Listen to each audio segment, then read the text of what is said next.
నేను ప్రార్థన పొందడానికి ప్రతి వారం శ్రీకాకుళంలో మరి ప్రతి చేయడానికి రూపాయలు తీసుకొచ్చుకుంటున్నాడు. మరి ప్రార్థనలు సంఘము ప్రార్థనలకే ఎంతో తెలియజేస్తున్నాను.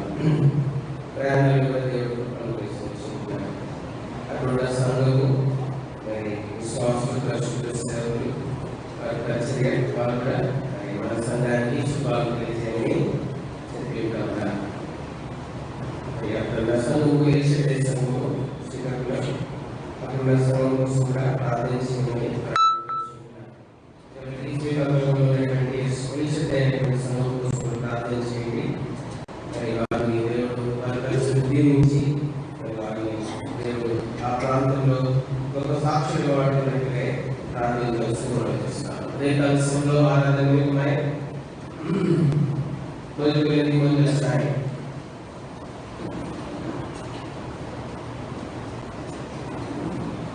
మొదటి స్థాయి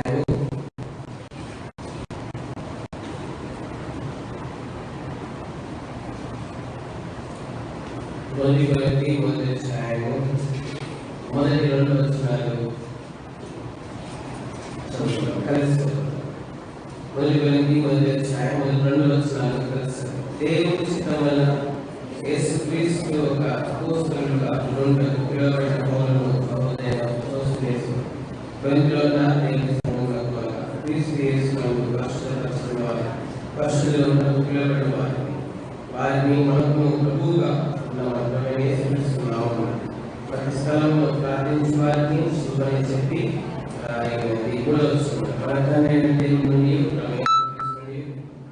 సమాధానం మీకు తండ్రి పరిశుద్ధులైనటువంటి చేరేసినటువంటి సన్మాకులకి తీసినటువంటి ప్రేమల మామూలు తండ్రి ప్రార్థన చేస్తూ ఉన్నాము. ప్రభా మెట్టుకు ప్రభా ఆరాధన మానవునికి సాయం చేయండి. మీ ప్రేయలు ఆత్మతో సత్యం చేయండి. ఆరాధించడానికి ముఖ్యమై మీ ప్రేయలు ప్రభా దేవుని సన్నిధిలో ప్రభా ఉద్యమాలను బలపరిచితమై మా సర్వాసంతో దేవుని సాయం పెట్టుకుంటాము.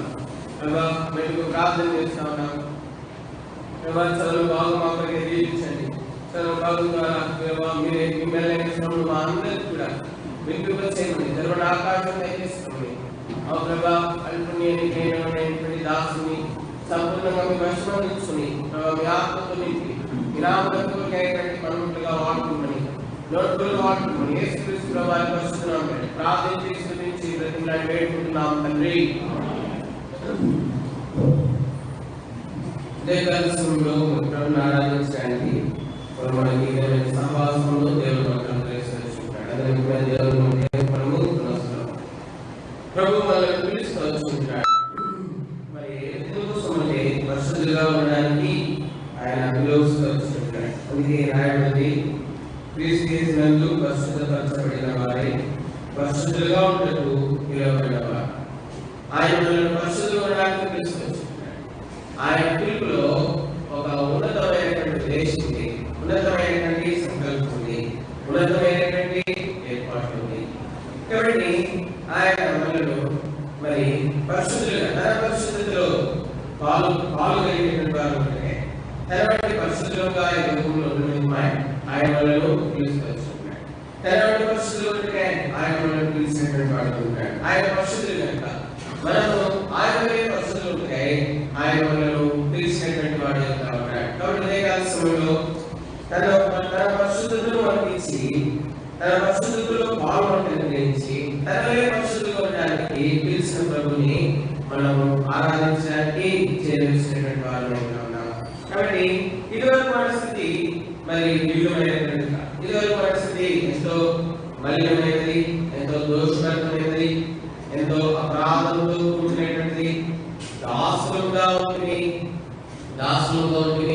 కనుక మనము మన స్థితి ఇదివరకు పరిస్థితి దాసులుగా ఉన్నటువంటిదిగా ఉండాలి. మరి చూస్తే మరి తెలుగు మాట్లాడంలో ఇశ్రాయేలీయులు ఐగుప్తు దేశంలో దాస్యగృహంలో ఉన్నారట. దాస్యగృహంలో మరి దేవుడు వారికి చెప్తా ఉన్నాడు, నేను మిమ్మల్ని ఐగుప్తులో దాస్యగృహంలో నేను మిమ్మల్ని ఐగుప్తు యొక్క దాస్యగృహంలో నుండి మరి మనము కూడా పిలువబడినటువంటి వారు ఇంకా ఉన్నాం. చూడండి మరి నిర్గమకాండం 20వ అధ్యాయము 2వ వచనం. నిర్గమకాండం 20వ అధ్యాయం 2వ వచనం.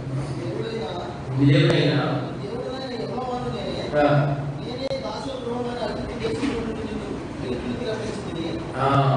కాబట్టి దాసగృహమైనటువంటి ఐగుప్తు దేశంలో నుండి నేను వెలుపలకు ఐగుప్తు దేశంలో ఆయన రప్పించుకున్నాడు.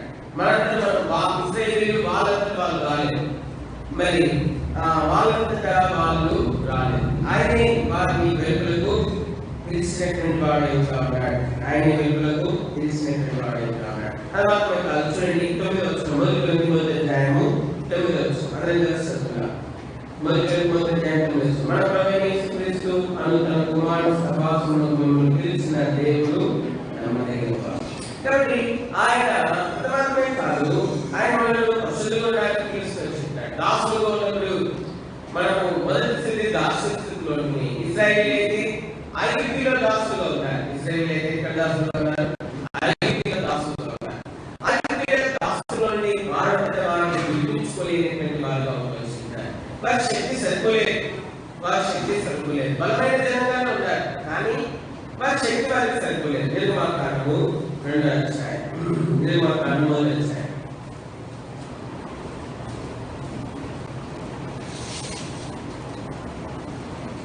నిర్గమకాండం 1వ అధ్యాయము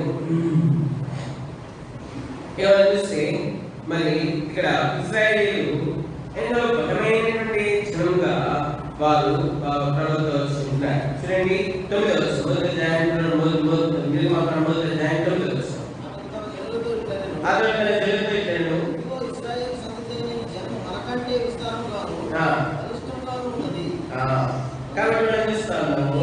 వారికంటే విస్తారంగా, వారికంటే బలిష్టమైనదిగా ఉంది. కానీ వీరు విస్తారమైనటువంటి వీరు, బలమైనటువంటి వీరు ఐగుప్తు యొక్క దాసత్వం నుండి తాము విడిపించుకోలేకపోతూ వచ్చింటారు. ఐగుప్తు యొక్క దాసత్వం అనేది అంత కఠినమైనటువంటిదిగా ఉండాలి. ఐగుప్తు యొక్క దాసత్వం అనేది అంత కఠినమైనదిగా ఉండాలి. అయితే ఆ ఐగుప్తు దాసత్వంలో బలమైన వారే చూడడానికి బయటికి బలంగా కనబడుతున్నారు. జ్ఞానం ఉంది, మరి అనేకమైనటువంటి చక్కటి నేర్పడే పనివారుగా ఉన్నారు. వీరి చేతుల్లో చక్కటి నైపుణ్యత ఉంది. వీరి హస్తంలో చక్కటి రాళ్ళను సిద్ధం చేస్తూ ఉన్నారు. మరి జిలక మట్టితో విగ్రహాలను సిద్ధం చేస్తూ ఉన్నారు. వీరు ఎంతో నైపుణ్యత కలిగిన వారుగా ఉన్నారు. నిర్మాణం చేస్తూ ఉన్నారు.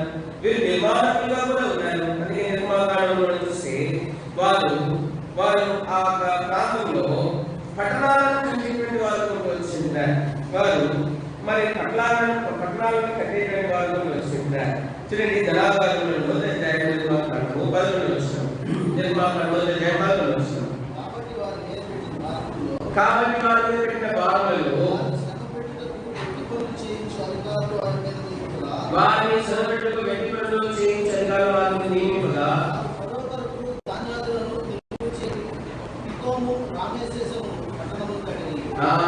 వారు సొలొమోనుకు ధాన్యములను నిలువచే పితోము రామశేషం పట్టణములను కట్టేటువంటి వారుగా ఉన్నారు. వారు పట్టణాన్ని నిర్మించేటువంటి పట్టణ నిర్మాణకులుగా ఉన్నారు. జ్ఞానం ఉంది, వివేచన ఉంది, గ్రహింపు ఉంది, తెలివితేటలు. ఆయన కూడా తాము విడిపించుకోలేనటువంటి వారు కలిసి ఉన్నారు. వారి జ్ఞానము, వారి బలము వారి ఐగుప్తు దాసత్వంలో నుండి విడిపించలేకపోయింది. వారి విస్తారమైన జనంలో ఉన్నారు, కానీ ఆ విస్తారమైన జనము తమను తాము విడిపించుకోలేకపోతా వచ్చింటున్నారు. వారికి తమను తాము విడిపించుకోలేకపోతా వచ్చింటున్నారు. వారు రక్షణ కోసం ఎదురు చూసినటువంటి వారిగా ఉన్నారు. కానీ మరి ఐగుప్తీల దాసత్వంలో ఐగుప్తు దేశం నుండి దేవుడు మరి ఇశ్రాయేలీయులను విడిపించాడని దేవుని వాక్యం బయలుదేరేస్తారు. అందుకే నిర్మాణకాండం 25లో చెప్పాడు, మరి ఆయన మీ దేవుని యెహోవాను నేను దాసులుగా ఐగుప్తు దేశంలో నుండి వెలువలేదు. ఆయన రప్పించినాడు ఇశ్రాయేలును, వెలుగుకు రప్పించినటువంటి దేవుడు. ఆయన వెలుగులకు ఇశ్రాయేలు యొక్క బలిష్టమైన విస్తారమైనటువంటి బలిష్టమైనటువంటి మరి ఈ ప్రజలను ఆయనే తన శక్తితో, తన బలంతో, ఆయనే తన బాహుబలంతో, తన శక్తితో వెలుపలకు రప్పించినట్లుగా మనం చూస్తా ఉన్నాం. మరి చూడండి, నిర్మాకాండము 15వ అధ్యాయము, నిర్మాకాండము 15వ అధ్యాయము, నిర్మాకాండము 15వ అధ్యాయము 6వ వచనం చదవండి. యెహోవా దక్షిణాస్తము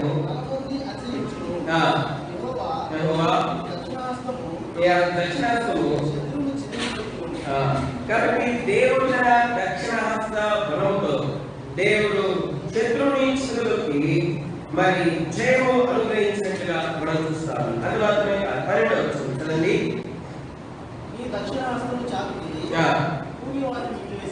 కాబట్టి తన దక్షిణాస్తము చాపి మరి భూమి మిగునట్లుగా మరి అది సముద్రంలో వారు కలుసుకున్నట్లుగా దేవుడు తన దక్షిణాస్త బలంతో దేవుడు ఏ ఐగుప్తులోనైతే దాస్యంలో ఉందో ఆ దాస్యంలో విడిపించడానికి దేవుడు తన దక్షిణహస్త బలమును దేవుడు వాడుతూ వస్తున్నాడు. తన దక్షిణహస్త బలమును ఇశ్రాయేలు బలం సరిపోలేదు, ఇశ్రాయేలు జ్ఞానం సరిపోలేదు, ఇశ్రాయేలు బలం ఇశ్రాయేలు జ్ఞానం సరిపోలేదు. అందుకే ఇప్పుడు దేవుడు జోక్యం చేసుకోవాల్సి వచ్చింది. అందుకే అంటాడు, ఐగుప్తు దేశం నుండి ఐగుప్తు దాస్యంలో ఐగుప్తులో నుండి నేనే మిమ్మల్ని వెలుపలికి రప్పించి మీరు వారు నేనే మిమ్మల్ని విడిపించాను కనుక నేనే మీ దేవుడును, నేనే మీ రక్షకుడు, నేనే మీ తండ్రిని, నేనే మీ దేవుడు సహాయం చేయవాడు. కాబట్టి ఇదెంతో స్పష్టంగా ప్రభు వారితో మాట్లాడుతుంది. ఆ విధంగా భూమి కూడా మరి పాప దాసత్వంలో ఉన్నటువంటి వారు ఇంకా ఉన్నారు. దేవుడు మరి ఐగుప్తు దేశంలో ఉన్నటువంటి ఇశ్రాయేలు మరి దాస్యగృహంగా ఎంచబడినటువంటి ఐగుప్తీయులు ఇశ్రాయేలులకు ఐగుప్తు దేశం దాస్యగృహంగా ఎంచబడింది. కారణం ఏంటంటే వారు ప్రయాసపడుతూ ఉన్నారు, కన్నీరు కాలుస్తూ ఉన్నారు, పెట్టి పనులు చేస్తూ ఉన్నారు, నెమ్మది వాళ్ళు ఉన్నారు. వారు ఎంతో మేలుకరమైన పని చేస్తున్నారు, కానీ దానివల్ల వీరి జీవితానికి ఏమాత్రం నెమ్మది లేకుండా ఉంది. అయితే వారిని విడిపించడానికి ఐగుప్తులో నుండి ఐగుప్తు దాసులు దేవుడే తిరిగి రాపిస్తుంది. నేను కూడా దాసులుగా ఉంటుంది. యోహాను సువార్త అధ్యాయము 34 యోహాను సువార్త అధ్యాయం 34.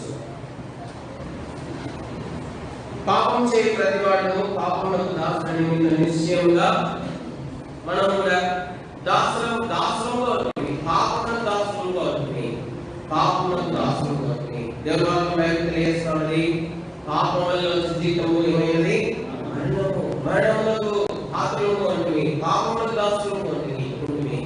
మనల్ని విడిపించేవారు ఎవరు లేని వారుగా ఉన్నప్పుడు మనలో ప్రేమ కలిగినటువంటి దేవుడు ఇశ్రాయేలు ఏ విధంగా అయితే ఐగుప్తు దాసులను విడిపించాడు, అదే విధంగా మనల్ని కూడా పాప దాసుత్వం నుండి విడిపించడానికి ఆయన లోకంలో నీకు సుధారణ సంబంధించినటువంటి వాడు ఉన్నాడు. అందుకే లేఖనం తెలియజేస్తాను, పాపలను రక్షించకు క్రీస్తు యేసు లోకంలోకి వచ్చినమాట ఏమైనంత నమ్మదగినది పూర్ణాంగీకారములకు యోగ్యమైనది. కాబట్టి ఆయన పాపలను రక్షించడానికి వచ్చినటువంటి వాడు. మొదటి అధ్యాయము 10వ వచనం, మొదటి అధ్యాయం 10వ వచనం. పాపలను రక్షించకు క్రీస్తు యేసు లోకంలోకి వచ్చిన వాక్యము నమ్మదగినది. ఆయన మరి ఆయన పాపలను రక్షించడానికి వచ్చినాడు అని అన్నమాట. ఈ వాక్యము నమ్మదగినది, పూర్ణాంగీకారం లోకమైనది. పాపలను రక్షించడానికి లోకంలోకి వచ్చినాడు. నిన్ను నన్ను పాప దాసత్వం విడిపించి నిన్ను నన్ను కుమారులుగా చేసుకోవడానికి తనతో వారసులుగా చేయడానికి వారి లోకంలోకి వచ్చినటువంటి వాడు. ఆయన ప్రేమ మనకి కుమారత్వాన్ని ఇచ్చింది, ఆయన ప్రేమ పాప దాసత్వం నుండి విడిపించింది, ఆయన ప్రేమ ఇశ్రాయేలీయులను ఐగుప్తు దేశంలో ఇశ్రాయేలు కన్నీరు ఇచ్చినట్టుగానే దేవుని ప్రేమ మన కన్నీటిని మన యొక్క శ్రమలను విడిపించింది. దేవుని ప్రేమ ఈ ఐగుప్తు దేశంలో దాసత్వంలో ఉన్నటువంటి ఇశ్రాయేలీయులు పడుతున్నటువంటి శ్రమలను విడిపించింది.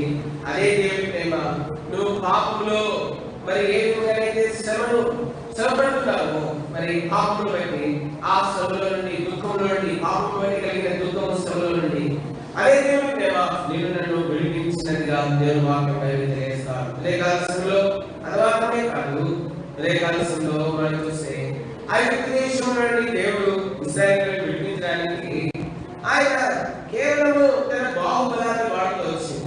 తన తన దక్షిణాస్త్ర బలాన్ని వాడుతూ వచ్చింటాడు. అయితే నిన్ను నన్ను ఇశ్రాయేలు ఐగుప్తు దాసత్వంలో విడిపించడానికి దక్షిణాస్త్రంలో సరిపోయించాలని, నిన్ను నన్ను పాప దాసత్వం నుండి విడిపించడానికి తన శరీరం అంతా నలగొట్టుకోవాల్సి వచ్చింది. తన రైడింగ్ మొదలుని అధికారుల వరకు ఎక్కడ కూడా ఆయన కొంచెమైన స్వస్థతవాడుగా ఆయన చేయబడవలసి వచ్చింది. ఆయన కల్వరిలో శాపముగా చేయబడవలసి వచ్చింది. ఆయన శాపగ్రాహిగా కల్వరిలో వేలాడవలసి వచ్చింది. ఆయన రైడింగ్ అధికారుల వరకు ప్రతి శరీరంలో ప్రతి భాగంలో ఆయన నలగొట్టబడవలసి వచ్చింది. అందుకే దేవుడు తెలియజేస్తారు, తన కుమారుని నలగొట్టుకు ఆయన ఇష్టపూర్వకంగా నలగొట్టబడ్డానికి తను తాను అప్పగించుకునేటువంటి వాడై ఉన్నాడు. నీ కొరకై నా కొరకై కల్వరిలో ఆయన వేగులు పెట్టాడు, కాళ్ళు చేతులు కల్వరిలో ఆయన పొడవబడ్డానికి ఇష్టపడ్డాడు. ఆయన ముళ్ళ కిరీటం ధరించడానికి ఇష్టపడ్డాడు. ఆయన గడ్డము చేతులతో పెరగడానికి ఇష్టపడ్డాడు. ఆయన భూమి వేయబడ్డానికి ఇష్టపడ్డాడు. పిడుగులు గుద్దబడ్డానికి ఇష్టపడ్డాడు.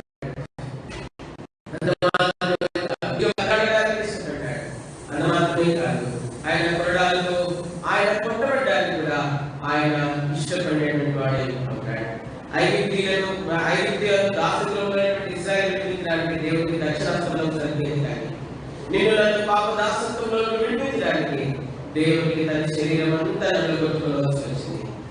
ఇశ్రాయేలు ఐగుప్తు దేశంలో దాసత్వంలో విడిపించడానికి దేవుడు కేవలం సముద్రాన్ని చీల్చవలసి వచ్చింది. కానీ నిన్ను నన్ను పాప దాసత్వంలో విడిపించడానికి తన శరీరంలో ఉన్నటువంటి రక్తము ఊటలుగా నడిరెక్కలుగా అరికాల వరకు ఆయన కార్చవలసి వచ్చింది. ఐగుప్తు దేశంలో ఉన్నటువంటి ఆ దాసత్వంలోని ఇశ్రాయేలు ఐగుప్తు దేశంలో దాసత్వంలో ఇశ్రాయేలు దాసత్వంలో మరి ఇశ్రాయేలు విడిపించడానికి దేవుడు మోషేను వాడుకోవాల్సి ఉంటున్నాడు. మరి అయితే నిన్ను నన్ను పాపదాసత్వం విడిపించడానికి ప్రేమ కలిగినటువంటి దేవుడు తన కుమారుని మరి కొరడాల చేతి కొట్టబడడానికి, మరి ఆ ఇష్టం వీధుల్లో మరి ఆయన తన మరి ఇస్త్రీలను మోసుకు వేయడానికి, ఆయన అంతమాత్రమే కాదు ఆయన మన కొరకే వ్యాధులు ఉన్నవాడుగా ఇవ్వడానికి తనైనటువంటి దేవునికి ఇష్టమై ఉదయకాల సమయంలో దేవుని ఆరాధించడానికి వచ్చింటాం. మన ఆరాధన ఏమైనది? దేవుడు మన కనబరిచినటువంటి ప్రేమ నన్నందరినీ జ్ఞాపకం చేసుకుంటూ మనము ప్రభుని ఆరాధించడం. అది మాత్రమే కాదు, దేవుడు వారిని విడిపించి వాళ్ళు ఐగుప్తు దేశంలో విడిపించడం మాత్రమే కాదు, కానీ ఇప్పుడు మరి ఈ ఐగుప్తు దేశంలో విడిపించినటువంటి వారందరినీ ఇప్పుడు ఈ భారం అంతా కూడా ఏమైందంటే మోషే మీద పడింది. ఈ భారం అంతా ఎవరి మీద పడింది? ఐగుప్తు దేశంలో ఉన్నంత వరకు ఐగుప్తు దేశంలో ఉన్నటువంటి చేపలు 500 చేపలు తింటా ఉంటారు. ఐగుప్తు దేశంలో ఉన్నంత వరకు ఐగుప్తు దేశంలో ఉన్నటువంటి ఆ ఆహారాన్ని భుజిస్తూ వస్తున్నారు. ఐగుప్తు దేశంలో ఉన్నంత వరకు ఐగుప్తు దేశంలో ఉన్నటువంటి నీళ్ళను తాగుతూ వస్తున్నారు. ఐగుప్తు దేశంలో ఉన్నంత వరకు ఐగుప్తు దేశంలో ఉన్నటువంటి వస్త్రాలను ధరిస్తూ వస్తున్నారు. ఇప్పుడు ఐగుప్తు దేశంలో విడిచి ఎక్కడికి వచ్చినారు? అరణ్య మార్గంలో వచ్చిన్నారు. ఇప్పుడు మరి ఈ భారమంతా మోషే మీద పడింది. ఈ భారమంతా ఎక్కడ ఎవరు పడింది? మోషే మీద పడింది. ఇప్పుడు మోషేనే వీళ్ళకి నీళ్ళు ఇవ్వాలా? మోషేనే వీళ్ళకి ఆహారం ఇవ్వాలా? మోషేనే వీళ్ళకి వస్త్రాలు ఇవ్వాలా? అంత మాత్రమే కాదు, మోషేనే వీళ్ళకి నివాసయోగ్యమైనటువంటి స్థలాన్ని చూపించారు. ఈ భారమంతా కూడా ఒకేసారి ఐగుప్తు దేశంలో విడిపించినంత వరకు బాగానే ఉంది, విడిపించబడేంత వరకు బాగానే ఉంది. విడిపించిన తర్వాత ఈ భారమంతా కూడా ఒకేసారి మోసం ఏర్పడింది. ఒకేసారి ఈ లక్షల ప్రజలు మరి భారమును మోసే మోయవలసి వచ్చింది. ఇశ్రాయేలు ఎన్నోసార్లు సంతోషించారు. నీళ్లు లేని కారణం చేత సంగినారు, ఆహారం లేని కారణం చేత సంగినారు, మార్గాయాసమును బట్టి సంతోషించారు. ఇశ్రాయేలు సలుగుడు అనేటువంటి ఒక రోగంగా తీరని రోగంగా మారిపోయింది. కొంతమంది ఉంటారు, ఎంత మంచి దాంట్లోనైనా చెడు చూడగలరు. వాళ్ళకు ఉన్నటువంటి రోగం అది, వాళ్ళకు ఉన్నటువంటి ఏంటది? రోగం. ఎంత మంచి దాంట్లోనైనా చెడు చూడగలరు. వాళ్ళకి ఇంకో రోగం కూడా ఉంటుంది, ఎంత చెడ్డ దాంట్లో కూడా మంచిగా చూడగలరు. అదనమాట, రెండు ఉంటారు. దాంట్లోనే చెడు చూడగలరు, ఏదైనా చెడు దాంట్లోనే మంచి చూడగలరు. కాబట్టి ఇటువంటి వారు కూడా ఉంటారు, కలవరం రేపడానికి, సమస్యలు తీర్చడానికి, నష్టపడడానికి, మంచుకున్న దాన్ని పాడు చేయడానికి ఇటువంటి వారు కూడా ఉంటారు. కాబట్టి మనం చూస్తూ ఉంటాం. కాబట్టి ఇప్పుడు ఈ భారం అంతా కూడా మోసం పడేది. ఇప్పుడు నీళ్ళు ఇవ్వాలా, ఆహారం పెట్టాలా, వస్త్రాలు ఇవ్వాలా, అన్నీ చేయాలి. ఇప్పుడు ఇవన్నీ ఎటువంటి చేయగలిగిన మోసం మరి అద్భుతాలు చేసినాడు, అద్భుతాలు దేవుడు జరిగించినాడు, ఐగుప్తులను విడిపించాడు, అందరూ బాగున్నాయి, ఐగుప్తులను విడిపించిన అందరూ బాగున్నాయి. ఇప్పుడు మరి దేవుడు వీరిని అరణ్య ప్రయాణంలో తీసుకెళ్తా ఉన్నాడు. ఎన్నో ప్రయాణము ఎంత దూరమైంది, ఎంత కఠినమైనదిగా ఉంది.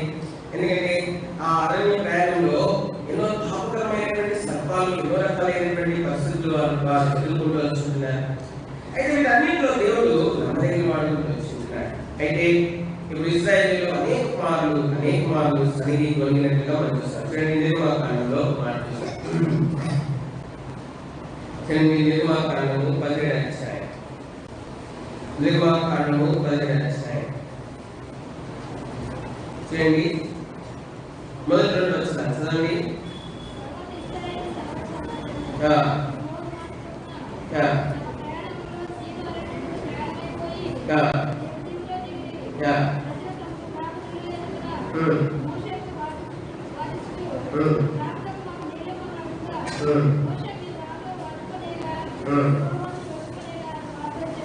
కాబట్టి వీళ్ళు ఏం చేస్తా ఉన్నారు? వాదనలు తీరుతా ఉన్నారు, వాదిస్తూ ఉన్నారు, మోసతో వాదిస్తూ ఉన్నారు. అప్పుడే మర్చిపోయినారు, అద్భుతాలు మర్చిపోయినారు, గొప్ప కార్యాలు మర్చిపోయినారు. మరి అద్భుతాలు, గొప్ప కార్యాలు అన్ని కూడా మర్చిపోయి ఇప్పుడే మోసతో వాదన తీరినట్టుగా మనం చూస్తా ఉన్నారు. అందుకే ఇందాక చదువుతూ వస్తున్నారు, మొదటి జాగ్రత్త వస్తున్నాం. తన కుమారుని సహవాసంలో మిమ్మల్ని పిలిచిన వాడు ఎటువంటి వాడుట? నమ్మదగినటువంటి వాడు. కాబట్టి ఇప్పుడు ఈ నమ్మదగినటువంటి దేవుడు ఆయన ఎప్పుడు అప్రమస్తులుగా మారాడు. ఆయన ఎప్పుడు ఎన్నటన్నిటిని అన్ని విషయంలో నమ్మదగినటువంటి వాడుగా ఉంటా ఉన్నాడు. అందుకే ఇశ్రాయేలు విషయంలో కూడా దేవుని యొక్క నమ్మదగిన వాడు ఉన్నాడు చూద్దాం. చూడండి, నిర్మాకాండము 8వ అధ్యాయము 4వ వచనం చూడండి. నిర్మాకాండం 8వ అధ్యాయం 4వ వచనం.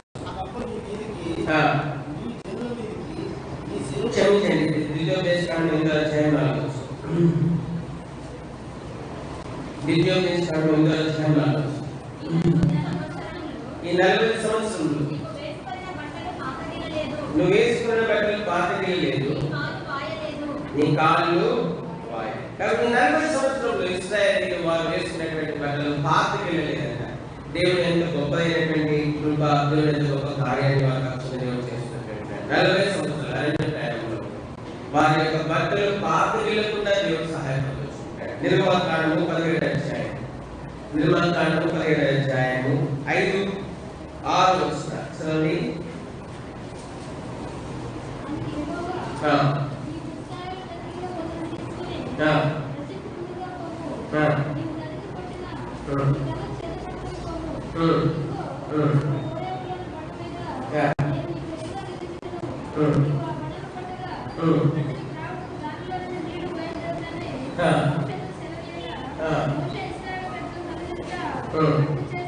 కాబట్టి ఇప్పుడు వారు వేసుకున్న వస్త్రాలు పాతగలేదు, చినిగిపోలేదు. రెండోదిగా దేవుడు వారికి నీళ్ళు ఇచ్చినాడు తాగడానికి. వారు వెళ్ళినటువంటి ప్రతి స్థలంలో దేవుడే వారికి తాగుతున్నటువంటి నీళ్లను అనుగ్రహించినట్టుగా మనం చూస్తాము. అది మాత్రమే కాదు, నిర్మాకాండం 16వ అధ్యాయం.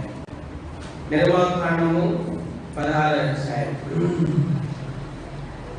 చూడండి, 12, 13, 14 వచనాలు మార్చి చదువుతాం. నిర్మాకాండము 16వ అధ్యాయం 11వ వచనం నుండి 15వ వచనం వరకు మార్చి నిర్మాకాండం 16వ అధ్యాయము 11వ వచనం నుండి 15 వరకు మార్చి. అప్పుడు యెహోవా మోషేతో ఇట్లనెను, నేను ఇశ్రాయేలు సనుగులను మించిని 12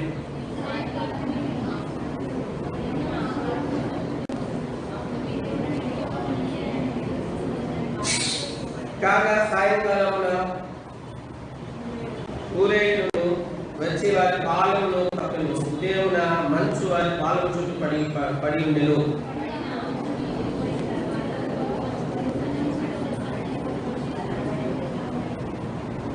ఇశ్రాయేలు దాన్ని చూసినప్పుడు అది ఏమైనదని తెలియక ఇదేమి అని ఒకరితో ఒకరు చెప్పుకునేది.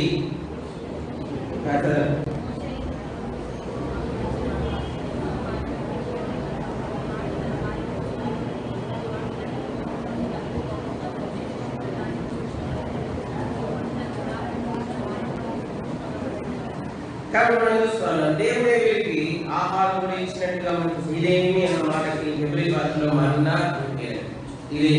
కాబట్టి ఇప్పుడు దేవుడు వారికి మరి తినడానికి మన్నాన్ని మరి ప్రతి సాయంకాలం కూడా పూరేలో కూడా దేవుడే వారికి దయచేసినట్టుగా మనం చూస్తున్నాం. దేవుడు వారికి దయచేసినట్టుగా మనం చూస్తాం. అది మాత్రమే కాదు, దేవుడు వారి మార్గ ప్రయాణంలో ఎంతో మరి ఆ మార్గ ప్రయాణంలో దేవుడు ఎటువంటి హాని వారికి కలుగుతున్నట్టుగా దేవుడు తాపకరమైనటువంటి చూడండి. ద్వితీయోపదేశకాండం 8:15 వస్తుంది.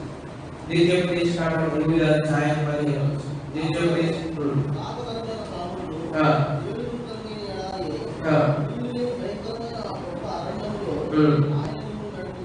కాబట్టి మనం చూస్తే ఇక్కడ 15వ అధ్యాయంలో తాపకరమైన పాములను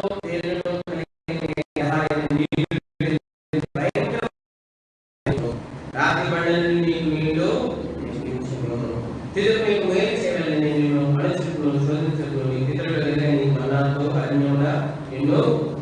కాబట్టి మనం చూస్తా ఉన్నాము దైవాంశంలో ఇశ్రాయేలీయులకు దేవుడు నీళ్ళు ఇచ్చినాడు, మోషే ద్వారా మన్నాను దొరికించినాడు, మాంసం ఇచ్చినాడు, వారు వేసినటువంటి వస్త్రాలు పాత్ర లేకుండా చేసుకోవచ్చు. ఒక వ్యక్తికి ఇవే కావాలి, ఇవే కావాలి. చూడండి, అది కాదు కంటే కూడా మరి యాకోబు మరి పంపివేయబడినప్పుడు దేవుని సన్నిధిలో చేసినటువంటి ఒక ఒడంబడిక. ఏంటి ఆ ఒడంబడిక అంటే చూడండి, ఆదికాండము 28వ అధ్యాయం, ఆదికాండము 28వ అధ్యాయం 20-21 వచనాలు. అప్పుడు యాకోబు నేను తిరిగి నా తండ్రికి క్షేమంగా వచ్చినట్లు దేవుడు నాకు తోడై ఉండి నేను వెలిచిన ఈ మార్గములను కాపాడి తిరుటకు ఆహారమును ధరించుకునే వస్తువులను నాకు దయచేసినట్టుగా యెహోవా నాకు ఏం కోరుకున్నాడు యాకోబు? 3 విషయాలు. ఏమన్నాడంటే దేవుడు తోడై ఉండాలి. ఏం చేయాలి? కూడా ఏంటంటే మార్గంలో కాపాడాలి. 3 ఏం చేయాలంట? ఆహారం. 4 ఏం ఇవ్వాలంట? ఈ 4 దేవుడు ఇశ్రాయేలుకి ఇచ్చాడు కదా. ఈ 4 ఇశ్రాయేలుకి ఇచ్చాడు. ఇశ్రాయేలుకి మాత్రమే కాదు, నీకు నాకు కూడా దేవుడు అనుగ్రహించినటువంటి వాడు. ఈరోజు నువ్వు కలిగినటువంటి సమస్తం కూడా దేవుని కృప వల్లే కలిగి. అది నీ శక్తి వల్ల కాదు, నీ యొక్క బలం వల్ల కాదు, లేకపోతే నువ్వు ఏదో తిని తెలివితేటల వల్ల కాదు. ఇశ్రాయేలు గురించి రాయబడినటువంటి మాట ఏంటంటే ఇశ్రాయేలు విస్తారమైనటువంటి ఎటువంటి జనం అంట, ఎటువంటి జనము? బలిష్టమైనటువంటి జనం. అంత మాత్రమే కాదు, వారి గురించి చెప్పిన మాట ఏంటంటే ఇశ్రాయేలీలంట ఐగుప్తు రాజు ఫరోకు ఉంటే దాని గృహములను వారు మరి ఏం చేస్తా ఉన్నారు? కడతా ఉన్నారు. కరోనా చూస్తూ ఉన్నాము. నేపథ్యం కలిగిన వారు, బలిష్టమైనటువంటి వారు, విస్తారమైనటువంటి వారు. కానీ ఇవే కూడా వారి అన్నింటినీ, వారి యొక్క శ్రమను, వారి యొక్క బాధను ఏమి కూడా దాసత్వంలో విడిపించలేకపోయాయి. అయితే దేవుడే జోక్యం చేసుకుని ఇప్పుడు దేవుడు వారి యొక్క దాసత్వము, వారి అన్నింటినీ దాసత్వం నుండి విడిపించినాడు. బాహుబలం చేత, దక్షిణాస్త్రం చేత వారి శ్రమ నుండి విడిపించినాడు, వారి బాధ నుండి విడిపించినాడు, వెట్టి పనుల నుండి విడిపించినాడు. వారిని స్వతంత్రంగా ఒక రాజ్యంగా, దేవుడి కొరకైనటువంటి ఒక రాజ్యంగా దేవుడు వారిని విడిపించి దేవుడి కొరకైనటువంటి ఒక రాజ్యంగా దేవుడు వారిని మార్చుకున్నట్టుగా మనం చూస్తా ఉన్నాం. కాబట్టి ఉదయకాల సమయంలో దేవుని సన్నిధిలో వచ్చుకుంటా ఉన్నాము. దేవుని సన్నిధిలోకి మరి దేవుని సన్నిధిలో ఆరాధించడానికి దేవుని సన్నిధిలోకి వచ్చుకుంటా ఉన్నాం. కాబట్టి దేవుని ఆరాధించడానికి వచ్చినటువంటి వారు మన దేవుడు మన బలంతో మనం పాపం దాసులకు మనల్ని విడిపించలేకపోయారు. మనం విడిపించకే ప్రేమల దేవుడి లోకంలోకి పాపంలో క్షుణ్ణంగా రావాల్సి వచ్చింది. దాసుని స్వరూపం తెలుసుకోవాల్సి వచ్చింది. ఆయన మన పాపం నుండి మనం విడిపించడానికి తన శక్తిని అంతటినీ నడినటువంటి అధికారులు కూడా తన శక్తిని అంతటినీ స్వరూపం లేని వాడుగా చేయబట్టే తన శక్తిని అంతటినీ వినియోగించినటువంటి వాడు ఉంటా ఉన్నాడు. సంపూర్ణంగా శాశ్వత కాలం కొరకై పాప దాసత్వం నుండి నిత్యత్వం కొరకై ఆయన విడిపించి నిత్యత్వం కొరకై నేను తన సంతతిగా తన వారిగా దేవుడు చేస్తున్నట్టుగా దేవుని వాక్యం పరిశుద్ధంగా బయటకు తెలియజేస్తాడు. అది మాత్రమే కాదు, దేవుని వాక్యంలో ఆయన మనల్ని రక్షించుకుని తన సంతతిగా చేసుకోవడం మాత్రమే కాదు, కానీ ఆయన మనల్ని మరి ఏం చేస్తాడంటే మన అవసరాన్ని తెలుసుకోవచ్చు. అందుకే కదా తన కుమారుని సహవాసంలో తెలిసిన వాడు ఎటువంటి నమ్మకమైనటువంటి వాడు. ఆయన నమ్మకత్వం బట్టి ఈ దినాన మనం కలిగిన సమస్తం కూడా ఆయన నమ్మకత్వం బట్టి, ఆయన ప్రేమను బట్టి మనం కలిగినటువంటి వాడుగా ఉన్నామన్నా, మనము కలిగినటువంటి వాడుగా ఉన్నాం. కాబట్టి అదే కాలంలో ఆయన నమ్మకత్వమే మన సమస్తము అనుగ్రహించినటువంటిగా ఉన్నాం. ఆయన నమ్మకత్వము మన సమస్తము అనుగ్రహించి మనల్ని తనకొరకైనటువంటి మరి తన ప్రేమగా మనం చేస్తుంది. నిర్గమాకాండం 19వ అధ్యాయము 6వ వచనం. నిర్గమాకాండం 19వ అధ్యాయం 6వ వచనం.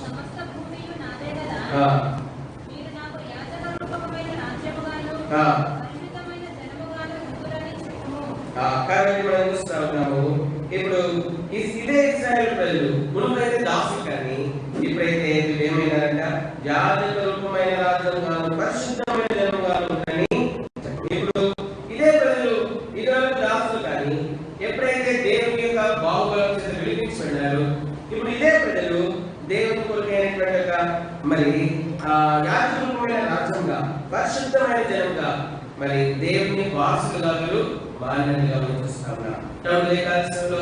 మనము కూడా దేవుడు జాతి రూపమైన జనంగా, పరిశుద్ధమైన జనంగా ఆయన మనల్ని మార్చుకున్నాడు. ఇశ్రాయేలులే మనం కూడా పాపంలో దాసు. అందుకే మొదటి చాప్టర్లో చూస్తున్నాం, మరి క్రీస్తు యేసునందు పరిశుద్ధపరచబడిన వారు, క్రీస్తు యేసునందు పరిశుద్ధపరచబడిన వారే పరిశుద్ధుల వరకు ఏం చేయమంటామంట, పరిశుద్ధుల వరకు. కాబట్టి లేఖనాల్లో క్రీస్తు యేసు ద్వారా మనం పరిశుద్ధపరచబడ్డారు, పాపదాసులను విడిపించబడి ఈ రోజు దేవుడు మనల్ని ఇంటికి ఆశీర్వదిస్తుంది. దేవుడు ప్రతి ఒక్కరిని దేవుడు తన ఉద్దేశం అనుసరించి, తన సంకల్పం అనుసరించి వారి అవసరాన్ని తీర్చి వారిని ఈ రోజు దేవుడు ఒక స్థానంలో పెట్టినటువంటి వాడు అవుతున్నాడు. ఇదంతా కూడా దేవుని కార్యము, దేవుని నమ్మకత్వం. కాబట్టి నా బలము, నా శక్తి అనుకోవద్దు. ఎప్పుడు కూడా నెమ్మదిగా అంటున్నాడు, నేను ఎంత గొప్ప రాజ్యాన్ని సమకూర్చుకున్నాను, నేను ఎంత గొప్పవాడిని అయినాను, ఇదంతా నేనే చేసినాడు. వెంటనే ఏమైపోయినాడు పశుప్రాయుడు అయిపోయినాడు. పశుప్రాయుడు అయిపోయినాడు. చాలా మంది అనుకుంటారు నేను, నాది, నా జ్ఞానం, నా తెలివి, ఇతరుల తెలివితేటలు అంచనా వేస్తూ ఉంటారు. చాలా ఇతరుల తెలివితేటలు అంచనా వేసి ఇతరులను ఇతరుల గురించి చెడుగా మాట్లాడడం చాలా మంది బాగా అలవాటుగా ఉంటుంది. ఇతరుల గురించి ఏదో మరి ఈయన సేవించే దేవుడు, ఆయన సేవించే దేవుడు, ఈమె సేవించే దేవుడు, ఆమె సేవించే దేవుడు ఏదో వేరేటట్టు మరి చాలా మంది చేస్తారంటే ఇతరుల గురించి అవమానకరంగా మాట్లాడేటువంటి వారుగా ఉంటారు. కాబట్టి మనం చూస్తాం, దేవుడు ఆ విధంగా అనుకున్నాడు. దేవుడు అనుకున్నాడు, నేను చేసినటువంటి నా బలం ద్వారా సంపాదించినటువంటి నా రాజ్యం చూడు అని ఆయన గర్వించినటువంటి వాడు ఎంత ఉన్నాడు. గర్వించిన వెంటనే దేవుడు ఆయన పశుప్రాయుడిగా దేవుడు చేస్తూ వచ్చినాడు. పశుప్రాయుడిగా దేవుడు తనను చేస్తూ వచ్చినాడు. కాబట్టి చాలా సార్లు అనేక సార్లు మన జీవితాలు ఇటువంటి వారు ఉంటాం. అనేక సార్లు ఆశీర్వాదం పోవడానికి కూడా మరి మన యొక్క గ్రహమే కారణంగా ఉంటుంది. చూడండి, దానియేలు గ్రంథము 4వ అధ్యాయం. దానియేలు గ్రంథము 4వ అధ్యాయం 28వ వచనం మార్చి. దానియేలు గ్రంథము 4వ అధ్యాయము 28వ వచనం నుండి 9 వచనాలు మార్చి చదువుతారు. పైన చెప్పబడినది రాజు నెబుకద్నెజరు సంభవించెను. 29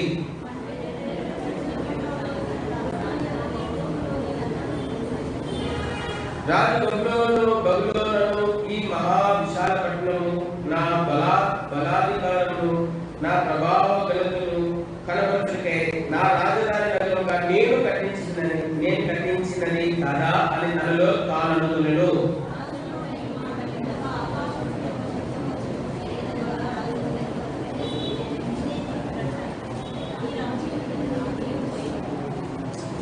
తమ ఎదురుని మనుషులను తరిమేదరు, నీవు అడవి జంతువుల మధ్య నివాసం చేయొచ్చు, పశువుల వలె గడ్డి మేసరు.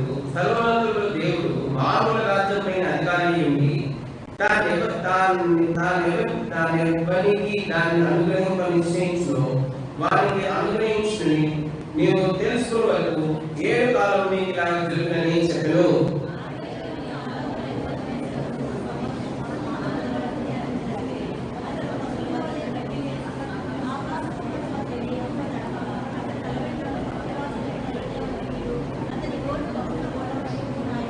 ఆ కాలం నేను మరలా మానవుని గలవాడిని, నా కళ్ళు ఆకాశంలోకి ఎత్తి చిరంజీవియు సర్వోన్నతులకు దేవుని స్తోత్రం చేసి ఘనపరచి స్తుతించి తిని, ఆయన ఆధిపత్యం చిరకాలం వరకు ఆయన రాజ్యం తరతరములలో ఉన్నది.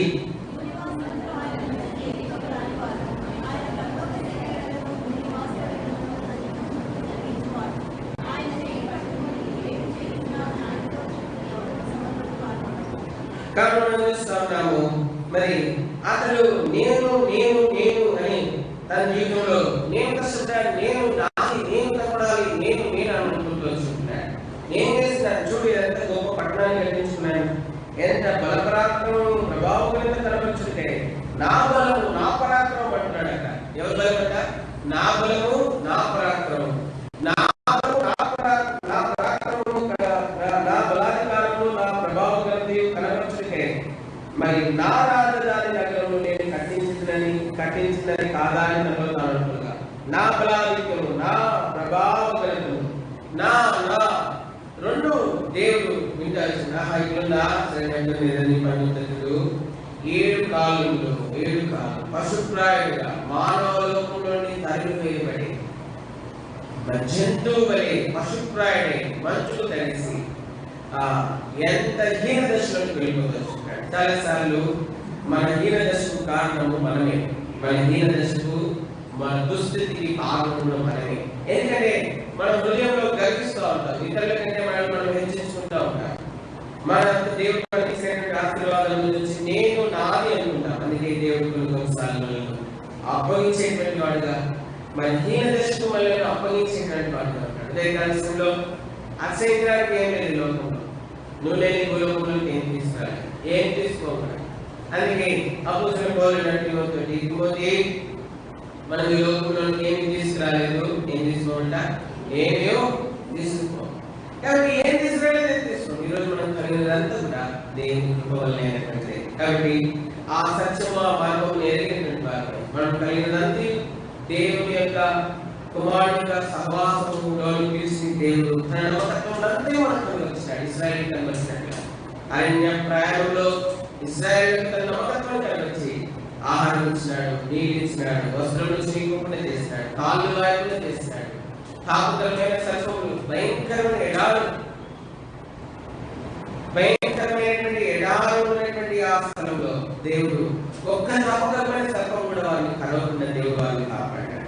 అటువంటి దేవుడిని నువ్వు నేను కూడా కలిగి ఉన్నాం, ఇశ్రాయేలు మాత్రమే కాదు. కాబట్టి నువ్వు నేను కూడా నిజమైనటువంటి ఇశ్రాయేలుతో సహపౌరులుగా చేపట్టాం. కాబట్టి కాలంలో వారి వల్ల మనం కూడా జోగుల దేవుని సర్వోన్నతమైన దేవుని మరి ఆరాధించుకుంటే మన హృదయం సిద్ధం చేసుకుని ప్రతి దాని విషయమే ప్రభుని ఆరాధించుగా అన్నింటికంటే ఎక్కువగా ప్రభువు మనకి ఇచ్చిన రక్షణ బట్టి దాసులలో నుండి పాప దాసుల నుండి విడిపించుకుంటే తనను అర్పించుకున్నటువంటి ఆ శిలో కార్యాన్ని జ్ఞాపకం చేసుకుంటూ ప్రభుని ఆరాధిద్దాం. లేచిన పాట